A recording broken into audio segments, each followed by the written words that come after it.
Good morning, students. I am Jaydeep Kumar presenting with you once again to discuss about chapter 2 National Income and Related Aggregates. In previous video, we have discussed about National Income Act market price as well as factor cost. Now we have discussed some other important concepts which is used in calculation of national income. Then let's start. तो अब हम जो important facts discuss करेंगे वो दो important facts और हैं, concept और हैं, जिसमें पहला कॉन्सेप्ट आपका आता है ग्रॉस इन्वेस्टमेंट और सेकंड कॉन्सेप्ट आता है डेप्रीशिएशन। पहला क्या? Gross investment, what is gross investment and what is depreciation. ठीक है, तो सबसे पहले क्योंकि ग्रॉस इन्वेस्टमेंट को डिफाइन करने के लिए, समझने के लिए हमें एक वर्ड समझना होगा, एक कॉन्सेप्ट दूसरा समझना होगा जिसका नाम है डेप्रीशिएशन। तो सबसे पहले हम क्या स्टार्ट करते हैं, डेप्रीशिएशन को समझ लेते हैं, उसके बाद ग्रॉस इन्वेस्टमेंट की बात करेंगे। ठीक है, तो देखिए इसमें अगर हम बात करते हैं डेप्रीशिएशन की, तो डेप्रीशिएशन में आप सिंपल सा जो इसका कॉन्सेप्ट है उसे हम इस तरह से डिफाइन कर सकते हैं, depreciation is the consumption of fixed assets. What is depreciation? Depreciation is the consumption of fixed assets और फिक्स्ड कैपिटल। ठीक है, इसीलिए डेप्रीशिएशन को एक दूसरे नाम से भी, दूसरे फैक्ट में भी हम इसे रिकॉल करते हैं, इसे पढ़ते हैं कि it is a consumption of fixed assets और consumption of fixed capital. Okay, depreciation is also known as consumption of fixed capital और असेट्स। कंजम्पशन यानी उपभोग कर लेना, यूज करके खत्म कर देना। ठीक है, while fixed assets are used in production process, they reduce its value due to normal wear and tear as well as change in technology। जब भी इन फिक्स्ड असेट्स के बारे में हम 11th में माइक्रो इकोनॉमिक्स में डिस्कस कर चुके थे, आपको बताया था जो फैक्टर ऑफ प्रोडक्शन है वो दो तरह के होते हैं, एक फिक्स्ड और सेकंड वेरिएबल फैक्टर्स। ठीक है, याद आ रहा है आपको? आपको बताया गया था कि जो फैक्टर्स ऑफ प्रोडक्शन है, जब हम कैटेगराइज करते हैं इनको, तो कैटेगराइज नेचर के अकॉर्डिंग हम इन फैक्टर्स ऑफ प्रोडक्शन को दो पार्ट्स में डिवाइड कर देते हैं, जिसमें हमने पहला लिखा था, आपको बताया गया था कि फिक्स्ड असेट्स या fixed factors of production and second variable factors of production और वेरिएबल असेट्स। तो फिक्स्ड में क्या था? मशीन थे, इंस्ट्रूमेंट्स थे, बिल्डिंग थी। ठीक है, इस तरह के जितने भी आपको बताया था कि ऐसे फैक्टर्स ऑफ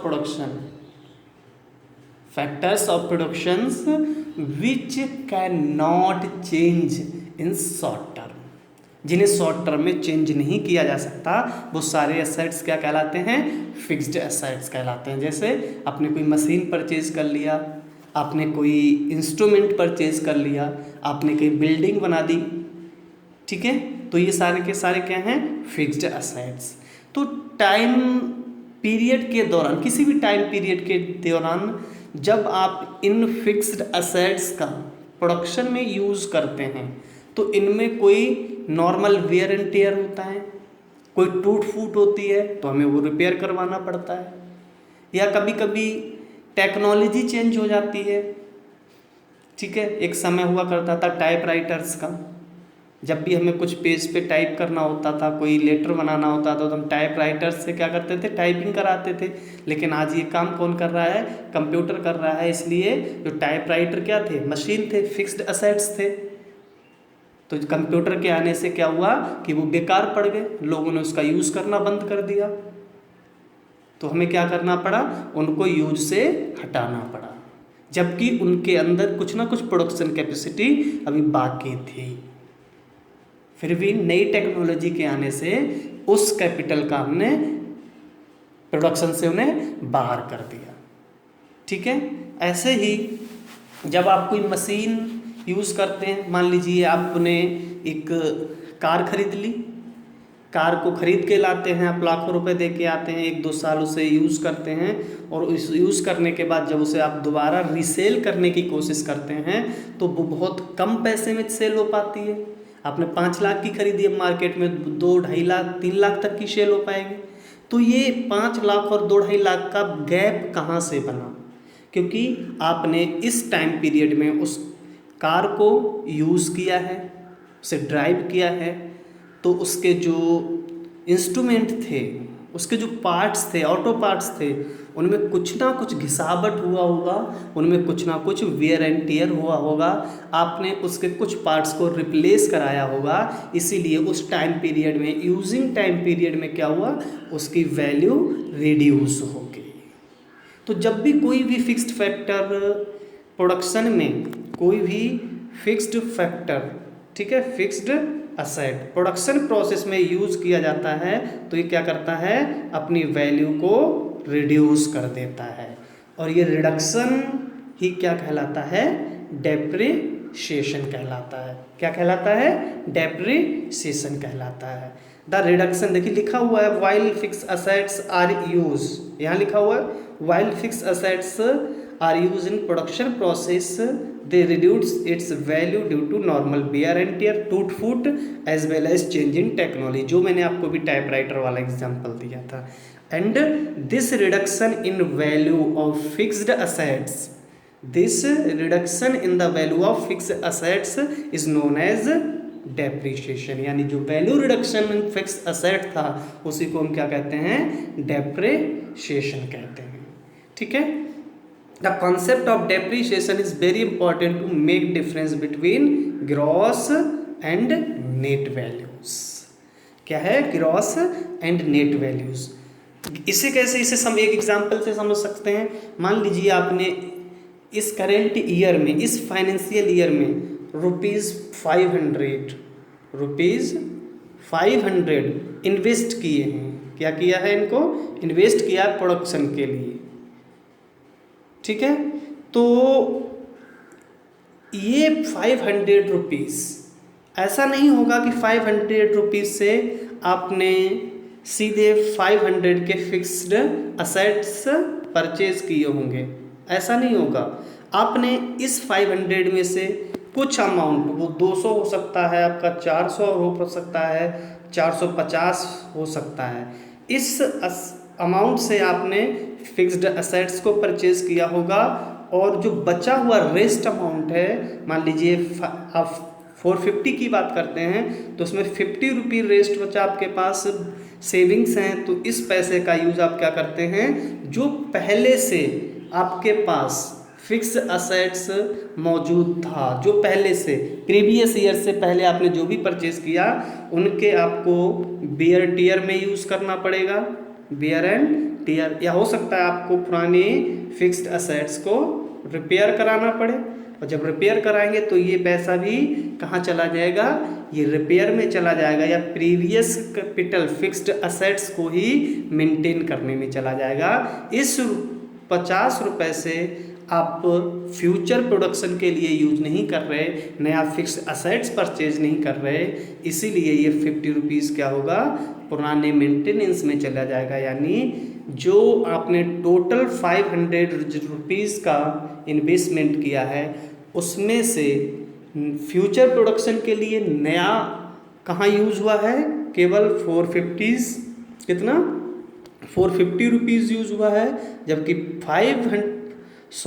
50 रुपीज़ आपने पुराने मशीनरीज को, पुराने फिक्स असेट्स को मेंटेन करने में यूज़ किया है। तो अगर हम बात करें टोटल इन्वेस्टमेंट आपने कितना किया, टोटल 500, टोटल इन्वेस्टमेंट 500 हो गया। इस 500 के आपने दो पार्ट किए, एक 450 और दूसरा 50, ठीक है, एक 450 और दूसरा 50। ये 450 जो आपने यूज़ किया, यही पैसा आपके नए फिक्स्ड असेट्स को परचेज करने में यूज़ हुआ, जबकि 50 रुपीज़ प्रीवियस फिक्स्ड असेट्स को ही मेंटेन करने में आपने यूज़ किया। तो नेट इन्वेस्टमेंट ऐसा इन्वेस्टमेंट जो प्रोडक्शन कैपेसिटी को बढ़ाएगा, फ्यूचर में प्रोडक्शन देगा, वो पैसा कौन सा होगा? 450, और ये प्रीवियस मेंटेनेंस, ठीक है। तो इसी previous maintenance normal wear tear को हम क्या कहते हैं? डेप्रिसिएशन कहते हैं। जबकि ये 450 जो आपने यहाँ किया, ये क्या होगा? नेट इन्वेस्टमेंट होगा। क्या होगा? 450 नेट इन्वेस्टमेंट, और ये 50 क्या होगा? डेप्रिसिएशन होगा। और जब दोनों को आप एक साथ ऐड कर देते हैं, दोनों को जब आप एक साथ ऐड कर देते हैं, तो ये एडिशन यानी 450 प्लस 50 इज इक्वल टू 500, और ये 500 क्या कहलाएगा? आपका ग्रॉस इन्वेस्टमेंट कहलाता है। क्या कहलाता है? ग्रॉस इन्वेस्टमेंट कहलाता है, ठीक है। तो अगर हम केवल 450 की बात करें तो ये क्या है? नेट है। और अगर हम 500 की बात करें तो ये क्या है? ग्रॉस है। तो दोनों का अंतर कितना है? ये 50, यानी डेप्रीशिएशन ही दोनों का डिफरेंस कैलकुलेट करता है, मेजर करता है। इसीलिए यहाँ पर देखिए एक टर्म यूज़ किया गया, एक लाइन एक लिखा गया है यहाँ पर, ये वाली देखिए, the concept of depreciation is very important to make difference between gross and net values. Clear है? यानी जब भी आपको ग्रॉस वैल्यू से नेट वैल्यू पर जाना है तो आप क्या करेंगे? डेप्रीशिएशन को माइनस कर देंगे, और आपको नेट वैल्यू से ग्रॉस वैल्यू पर जाना है तो नेट वैल्यू में डेप्रीशिएशन को प्लस कर देंगे। क्लियर है? तो what is depreciation? Depreciation is reduction in the value of fixed assets which is also known as consumption of fixed capital. Clear है व्हाट इज डेप्रीशिएशन? यस। अब हम आते हैं नेट इन्वेस्टमेंट में, क्योंकि जैसे हमने डेप्रीशिएशन को जैसे डिस्कस कर लिया है, डेप्रीशिएशन का हमने जो डिस्कशन किया, जो इसके कॉन्सेप्ट को समझा, इससे एक चीज़ बिल्कुल क्लियर हो गई कि जब भी आप ग्रॉस से नेट पर जाएंगे तो डेप्रीशिएशन माइनस करेंगे, और प्लस पे जाएंगे तो डेप्रीशिएशन नेट से ग्रॉस पर जाएंगे तो डेप्रीशिएशन को प्लस करेंगे, ठीक है। तो इस कॉन्सेप्ट से अब हम इजीली ग्रॉस इन्वेस्टमेंट को क्या कर सकते हैं? डिफाइन कर सकते हैं। इस कॉन्सेप्ट को भी इजीली समझ सकते हैं, ठीक है। अभी मैंने आपको बताया कि ग्रॉस इन्वेस्टमेंट क्या होता है? Net plus depreciation. और डेप्रिसिएशन मैंने आपको बता दिया अभी, जस्ट जो पहले फर्स्ट कॉन्सेप्ट डिस्कस किया उसमें हमने साफ लिखा the while fix assets are use production process they go down in its value. वो अपनी वैल्यू में क्या करते हैं? रिडक्शन करते हैं। So fix asset needs to replaced and maintain with a proper fund. और जिस प्रॉपर फंड से इनको मेंटेन किया जाता है, इन्हें रिप्लेस किया जाता है, वो क्या कहलाता है? डेप्रिसिएशन कहलाता है। क्लियर? यस। तो ग्रॉस इन्वेस्टमेंट क्या होगा? नेट इन्वेस्टमेंट प्लस डेप्रिसिएशन, ठीक है। Net investment is equal to gross investment minus depreciation, ठीक है। Net investment means gross investment minus depreciation. और अगर आप ग्रॉस इन्वेस्टमेंट कैलकुलेट करना चाहते हैं तो आप नेट इन्वेस्टमेंट में डेप्रिसिएशन को प्लस कर दीजिए। क्लियर है? तो हम ग्रॉस इन्वेस्टमेंट क्लियर लाइन में अगर बोल सकते हैं तो क्या होगा? Gross investment refers to total expenditure purchase of fix assets with depreciation. Just अभी मैंने बताया था, जब हम लोग डेप्रीशिएशन को डिफाइन कर रहे थे तो मैंने वहाँ बताया था आपको कि ग्रॉस इन्वेस्टमेंट, आपको एक एग्जांपल दिया था कि आप 500 इन्वेस्टमेंट कर रहे हैं तो ये क्या होगा, ग्रॉस होगा। क्यों? क्योंकि इस 500 में वो वैल्यू भी ऐड होगी जो आप फिक्स्ड असेट्स को परचेज करने में यूज करते हैं, फिक्स्ड असेट्स को परचेज करने में यूज करते हैं। साथ ही साथ वो वैल्यू भी ऐड होगी जो आप प्रीवियस फिक्स्ड असेट्स को मेंटेन करने में यूज कर रहे हैं। ठीक है, तो जो वैल्यू आपने फिक्स्ड असेट्स को परचेज करने में यूज कर दी वो क्या हो गया, नेट इन्वेस्टमेंट हो गया। ठीक है, वो क्या हो गया, नेट इन्वेस्टमेंट हो गया, नेट इन्वेस्टमेंट। और जो वैल्यू आपने प्रीवियस फिक्स्ड असेट्स को मेंटेन या रिप्लेस करने में यूज कर ली वो वैल्यू क्या होगी, वो वैल्यू डेप्रीशिएशन होगी। और आप जब दोनों को ही ऐड कर लेंगे तो ये क्या बन जाएगा, ग्रॉस इन्वेस्टमेंट बन जाएगा। ठीक है, तो ग्रॉस इन्वेस्टमेंट और डेप्रीशिएशन का कॉन्सेप्ट एकदम क्लियर होना चाहिए। अगर आप इस वीडियो को एक दो बार देखिए, समझिए, कहीं भी डाउट है तो आप मुझे बताइए, मैं आपके डाउट्स को क्लियर करूंगा। इसके बाद मैं आपको कुछ कल की तरह न्यूमेरिकल प्रोवाइड कराऊंगा जो आपने कितना सीखा है, नेट इन्वेस्टमेंट क्या है, ग्रॉस इन्वेस्टमेंट क्या है, डेप्रीशिएशन क्या है, इनकी कैलकुलेशंस क्या होंगी। जैसे यहाँ पर मैंने आपको बताया ग्रॉस कैलकुलेट करना है तो नेट इन्वेस्टमेंट और आपके पास डेप्रीशिएशन होना चाहिए, दोनों को ऐड करेंगे तो क्या मिलेगा, ग्रॉस मिलेगा। अगर आपको नेट इन्वेस्टमेंट कैलकुलेट करना है तो आपको ग्रॉस इन्वेस्टमेंट पता होना चाहिए, साथ ही साथ डेप्रीशिएशन पता होना चाहिए। ग्रॉस इन्वेस्टमेंट से जैसे ही आप डेप्रीशिएशन को माइनस करेंगे आपको नेट इन्वेस्टमेंट मिल जाएगा।